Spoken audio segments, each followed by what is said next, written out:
All right, this is the inaugural video. This is Luke's TR3A, we believe. Maybe about a 1960 or 1961. It's been sitting here for about 10 years. It's been off the road since 1985. What year is it now? It's 2024, so it's been off the road for about 39 years. 39 years off the road. There's some mouse nests in there, so we have to vacuum that up. I'm going to do some cleanup and some assessment. It has a hard top that came from a different car. Don't know if it will end up working. It's got a couple stable mates. There's a Triumph TR10 next to it. And there's a Triumph TR3A convertible over in the corner. But Mr. Luke here, how old are you, Mr. Luke? 9 years old. This is his project. He's going to do what he can. And we're going to help him along the way. The doors are in here somewhere. Looks like they're right there. Let's take a look at the trunk.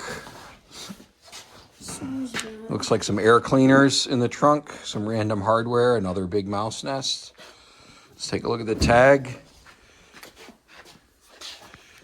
1985 in Maryland. Maryland means rust. So look down this side. It's pretty rough shape. We've got a long way to go. We do have the carburetors. If you saw in the video, the carburetors are not on it. The carburetors were rebuilt probably 10 years ago when it was first acquired. That was wishful thinking. So we'll come back. He's going to do some cleaning today. Sweeping and dusting and cleaning. We'll see what it looks like after that. Okay, here we are. This is partway through day one. We've got the top off, the hard top. We have got a lot of the interior cleared out. There's been a lot of sweeping, still more to do. Significant rust. We have rust through on the floor there. These are clearly replacement floors here. You can see a flange and a flange. So we have two floors. Who knows how many because we're rusted through right here. Same thing on this side. If you go all the way over, you can see an extra flange. We haven't taken the tunnel out yet. That'll probably be something to work on, but a lot of sweeping, swept on the front. So we had, these are some old shop tires that are probably 15 years old or more. One of them had a broken valve stem, so we had to pull a tire and put a valve stem on this front one. We'll put some footage in of Luke putting the tire on.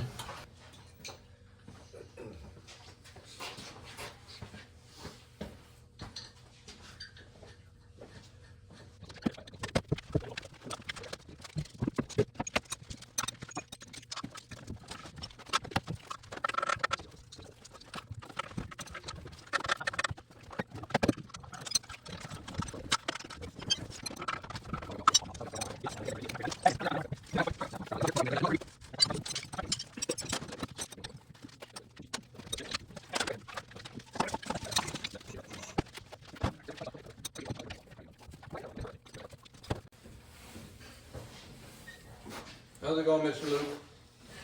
Very. Did you get them started? Very. All you gotta do is snug them up. Don't make them super tight. We'll lower it back down to the ground before you make them super tight.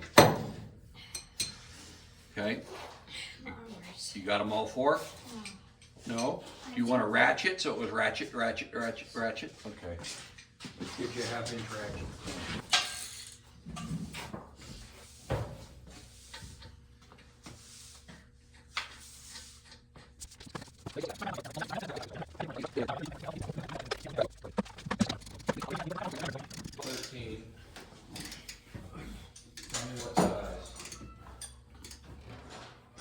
Oh, this is embarrassing. How about a 14?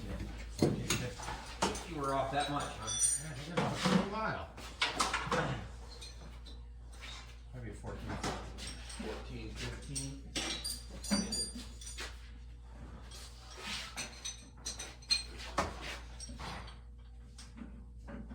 Oh my God. All right, we're gonna go with 17. Oh my God. 17 gear wrench. And so the next step is to open the hood and start to clean the engine bay. So that'll be next. Okay, end of day one. We've got it cleaned up. There's some stuff in the trunk. Some of the smaller items that we found in the car we put in the trunk. This hasn't been cleaned out yet. We're just storing stuff there. It's in rough shape. It's in really rough shape. You saw the floors. I showed you those. Lots of holes. Rust through on the fenders, on the body tub here, let alone the fenders. I assume floors, inner and outer sills, bottoms of fenders at a minimum. We did clean up the engine bay. We sort of got an air compressor and blew it all out. We got rid of the mouse nest. Yeah, we cleaned out lots of mouse nests. So, interesting engine ground strap here that goes up and bolts and sort of clamped on under the horn mount. That's not sure that's right. Everything is just really dirty, but that's sort of not an issue. This heater line is not connected. I assume that's a heater hose line. We're gonna put the Plastic battery box. I'm assuming the other one below it is completely rusted out. I haven't pulled it out. It looks sort of mostly complete, just on first blush, just really, really worn. We've got 2 carburetors rebuilt, ready to go on, and that's gonna be our next plan of attack, is we're gonna get the carburetors on, get some auxiliary fuel going to them as a gravity feed, and see if this thing will start.